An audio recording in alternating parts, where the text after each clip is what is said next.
There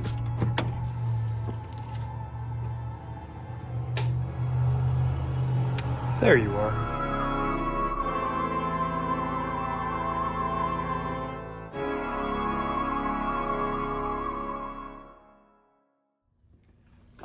What's going on, everyone? Welcome back. Last video we got to see the car do the uppies and downsies. Unfortunately though, that left me with more questions that I don't exactly have the answers for. I mean, I do, but I'm not 100% sure yet. The big question is getting the car to lift to full capacity. Right now, my little shop compressor can only hit about 140 PSI on a good day. And 140 is not enough to lift the front of this car all the way off the ground. That's kind of two reasons for that. First and foremost being I am running SS 5.5 front bags. They're small. Most likely too small. Gonna need to probably step up to some SS7s. Pretty darn certain of that. The larger the bag, the less air it takes to get to a certain height. Plus more volume, they ride better. These bags were freebies. They were given to me. They proved that the car goes up and down. But they're probably just not big enough. But it's okay because those control arms, that 4-link, and hey, a pair of bags is getting me really close to everything I need to bag Wasabi, my little Nissan pickup truck. So I'm not out anything by having these bags. Like I said, again, they were free and they will work wonders on that little Nissan. So most likely we're going to step up to an SS7. The other question I have is my rate of lift, the speed that the front end lifts up.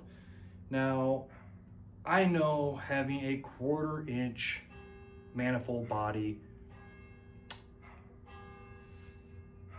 6 o'clock.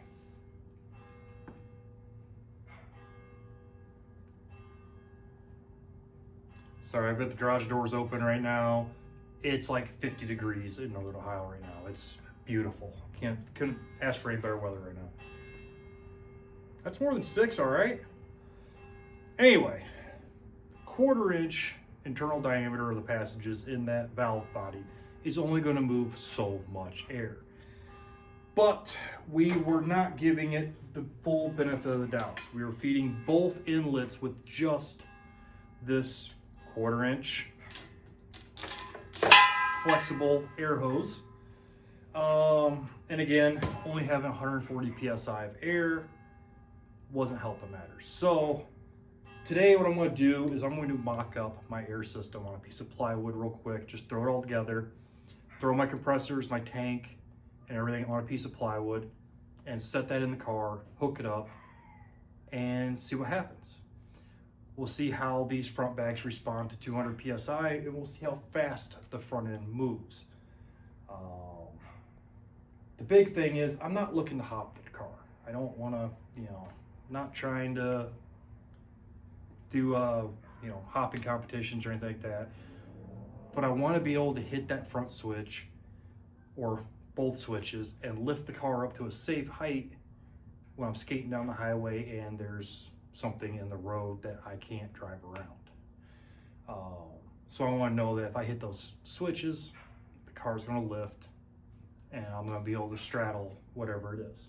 Or at least have a little bit more ground clearance so as I do sway around something, the body roll that is inherent in air ride cars, it's not going to affect me much. So first things first, we need to get this air management system put together. For that, we've got Viair 485s. We'll be running 4 of these. Right now I only have 2. To stand in though, I have a pair of their Max Air 480s, which I think they're just the Chinese copy of the Viair 480. These are 100% duty cycle at 200 PSI for the first hour. I think those Max Airs are like 25% duty cycle. it doesn't matter. They're just going to be in there temporarily till the other two come in. I'll have 4 of these, and that will be going through a grand total of 16 gallons of air. I got 1 10-gallon tank and 2 3-gallon tanks that we'll have in the system. It's a big car. We're gonna need a lot of air to get up off the ground. Have a little bit of reserve if I want to play a little bit. So I'm gonna go ahead and get this all kind of put together here, and we'll see what happens.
First things first,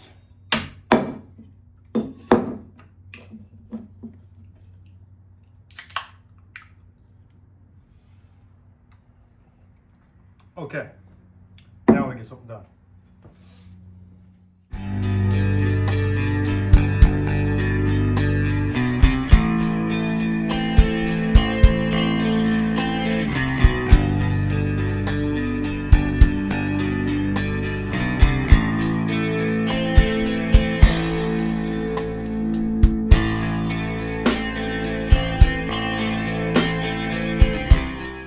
Okay, one thing I did run into here, which doesn't surprise me much, but the copies of the Viers, their leader hoses are significantly shorter. This again does not surprise me a whole heck of a lot. These are just knockoffs, but I had to kind of make some provisions for the to get the lines under there. So you see the compressors are kind of smacked up against the tank, where the Viers, I've got tons of room. So when this is all said and done, it's going to be laid out kind of like this in the back of the car. You'll have the 10-gallon tank here, mechanical gauge up top, 4 Vier compressors. I'm gonna make a new mount. We're actually gonna cut the legs off this tank, weld 2 new legs to it, and then have the 4 compressors mount like that right over top of the rear axle. So this will sit over the axle, and that little kick down coming off the rear axle, the hump right there, that little kick down, that's where the 4 compressors will sit. Should be pretty attractive. The Robert Nixon, guy who runs Dead Sled company, makers of fine apparel. Go check them out by all means, please. Not sponsored, just a good friend. And I try to be a good customer of his. He's going to doll this tank up to make it look like a giant embalming tank. Kind of logoed up with some of their brand. Similar to some of his coffee mugs and tumblers, that the Dead Sled brand embalming fluid. I figured that with the mechanical gauge on top will be kind of cool looking, and then the 4 compressors all out front. Might look into upgrading these air filters to their fancy chrome ones, just to match the rest of the compressor aesthetic here. Yeah, kind of why I had a little bit of a fit there for a minute, trying to get this all to go together.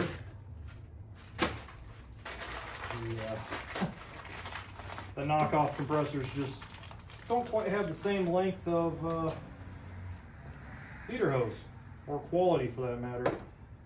And it's not the head, because I've still got tons of room on this. Like, this come out here, that leader hose from here back, this leader hose from here, so it's not the extended head, it's just this is you get what you pay for.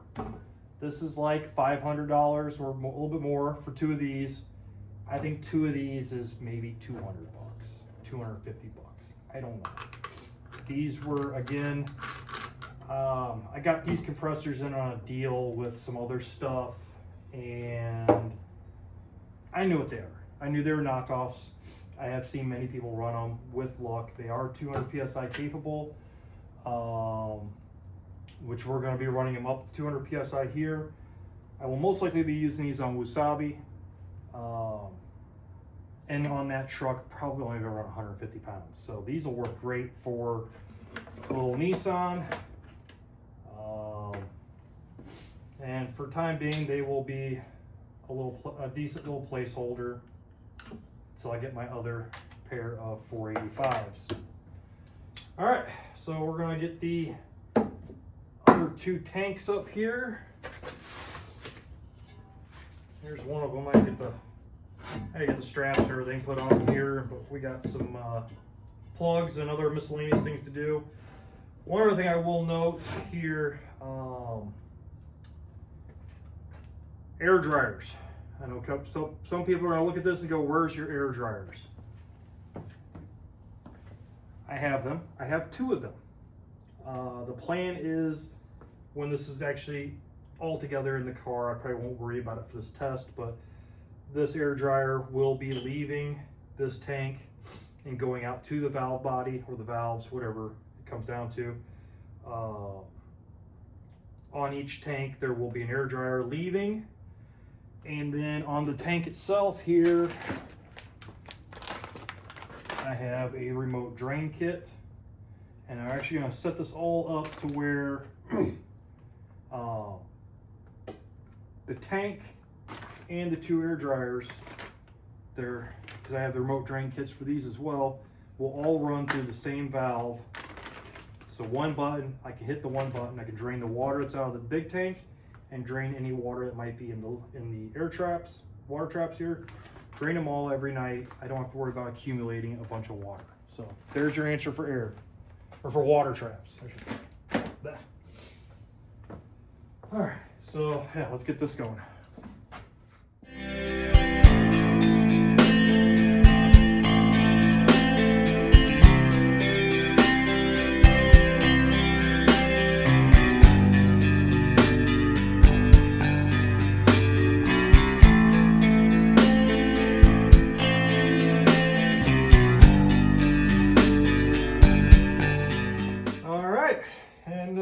There we have it.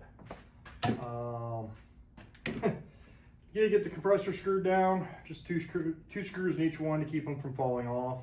These I really don't care about. These I don't want hitting the ground. Really the only thing left we have to do, we have our 2 air lines that are going to go out to the car, and we have to get some power coming in. Now, these wires are 20 or 23 amp max peak. So, that's going to end up coming up to, 92 amps total peak, somewhere in there. I'm not too sure what these Air Maxes are, because their specs are on the bottom and I already screwed them down. Not unscrewing them. I really don't care. I do have a 100 amp breaker for when this is all in the car. Obviously, this is not going to look like this in the car. This is really just a test bed to see the car do the uppies and downies at 200 PSI. So, that being said, we still need to get some power and ground going to this. Debating on whether I just want to run it off my jump pack for the night, keep an eye on the gauge, and hit 200 PSI, lift the car, lower the car, that we have answers as far as lift speed, and if we can even get the front end completely off the ground with the bags we have. Might be the course of action here. We can at least give it one cycle with the jump pack. I have a 225 amp battery charger. I wonder if I really don't have an extra battery laying around. My batteries haven't showed up for this yet. I got 2 AGM batteries coming for the car. They'll be in the back, and they will power the entire car, engine, air ride, stereo, the whole nine. So yeah, debating on what I want to do. I guess in reality, our next step would be to, let's just get it in the car and see what happens. So we'll get this sitting in the car and try to run around the jump pack first and just keep an eye on our pressure gauge here. We'll do that. And real quick, big shout out to AVS for doing a pretty damn good job of getting their crap out here to me. And the bulk of my fittings and stuff from the air ride has come from ABS, so not a bad company to deal with. I like them. Okay, good news, it all works. Questionable news is my jump pack is a tad low, so we'll see if this thing can hit 200 psi. Also worth noting, that is a lot heavier than it looks. I'm gonna let it run, we'll hit 200 psi and see what happens. Okay, finally got there. We're at 200 psi. I killed a jump pack and a battery doing it. I really wish my AGMs were here, but we finally got to 200 psi, so get to see just how quickly this thing is going to lift. Now, in all transparency, I've got it probably about 20 pounds in the rear, just to get the back end up off the ground a little bit, so that way I don't smash the rear quarters. But let's see what this front does. Oh, let's put it the right way, cord up.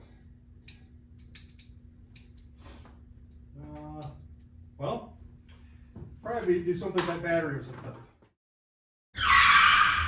Okay, 200 psi lift test. Let's see what we got.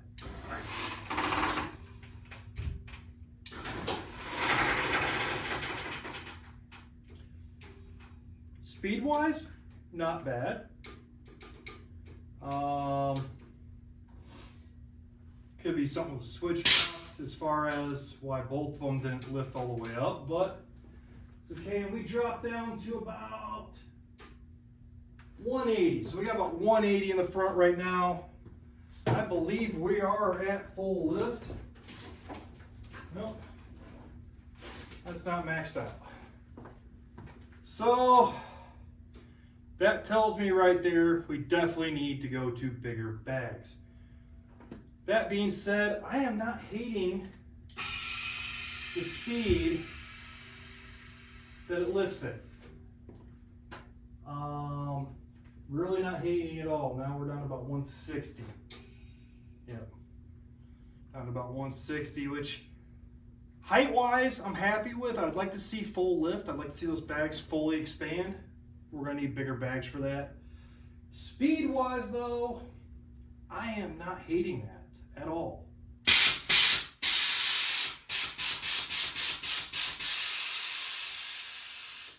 Down is quite reasonable. Up,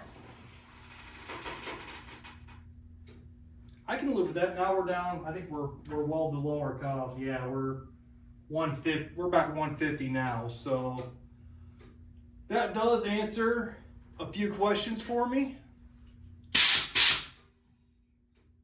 I believe that valve body is going to work just fine for me. I think once we get some bigger bags up front, we're going to be in good shape. So yeah, I'm liking that an awful lot. Let's have a little fun here. driver's side all the way up.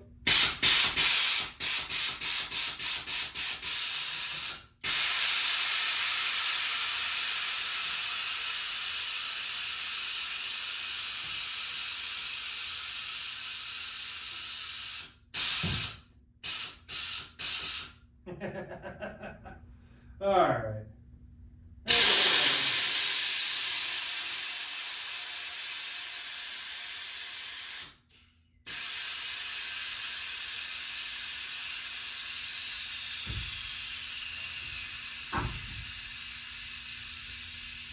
And back on the ground.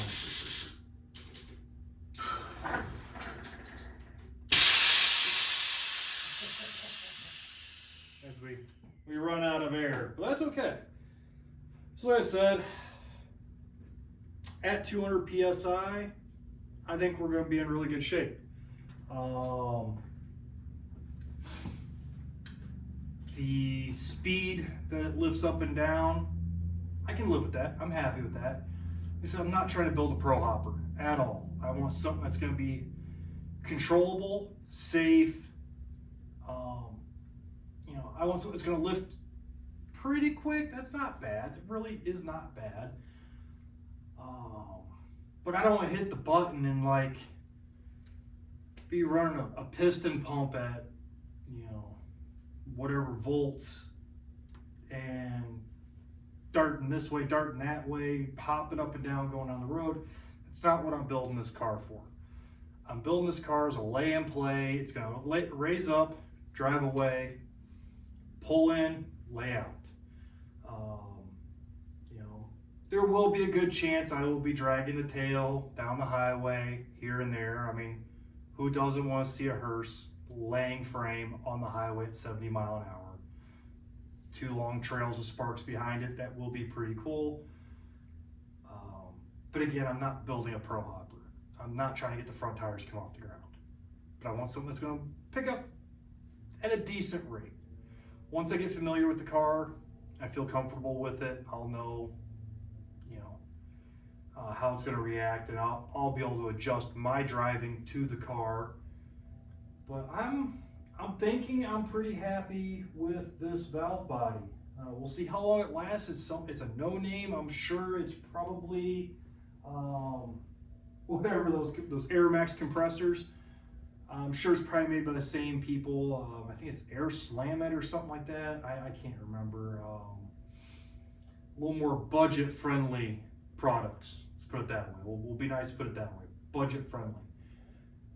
If it comes down to where this valve body doesn't work, that's fine. We'll go to traditional SMC valves. I was trying to avoid that though. I like the idea of the manifold there and done. So probably if this one does not perform, doesn't work well, I will probably just go to an SMC style. Again, from like AVS, they make their own, and there's a couple other different brands out there. Probably stick with that valve body. We'll see. The one thing I do know is we need to get some SS7 front bags, some 2,600 pound bags up front. These 5.5s are just too small. Kind of knew that going in. When I was doing it in the front, I really didn't even think about it. But now, seeing how it reacts, yeah, we're definitely gonna need bigger bags up front. Other than that though, that kind of wraps things up for today. Gave me a couple answers to things I've been thinking about. I'll be able to place an order here for some bags. Another pair of 485C compressors. Those Vire compressors perform phenomenally. Those two compressors get me up to 200 psi. I actually shut the Air Maxes off around 160, 170. It hit around 160, 170. You could really tell those compressors were laboring. They could probably get to 200 psi. Maybe the 2 of them on a 3-gallon will get to 200 psi. For how long, I can't say. The Vires though, they just kept trucking, no problem. Ran all the way up 200 psi, probably about 205 psi before I shut them off manually. Fabulous compressors. super excited to see 4 of those back there. Recovery time should be quick. And that was 2 compressors filling 16 gallons of air. That's a lot of air. About 6 gallons higher than what those 2 compressors are rated for. From everything I've seen online, Vire rates one 485C to a 5-gallon tank. They recommend about a 3-gallon tank for each compressor, but their ratings are at 5 gallons. So seeing 4 of those, 16 gallons of air, I think we're going to be in really, really good shape once we get some bigger bags up front. Other than that, thanks for watching. So if you're building anything air ride, AVS, great place. They're out of California. Shipping's pretty quick. Prices are reasonable. And if you want really cool gear that I am not even wearing right now, please, by all means, go check out my friends at deadsledbrand.com. I think it's bigcartel.com. I will put a link for them down in the description. They've got some of the coolest streetwear, hats, beanies, coffee mugs, you name it. They've got it. T-shirts. Go check them out. So again, thank you for tuning in. Thank you for watching. And next video, we're putting floors in this thing. It is now time to do the floors. So.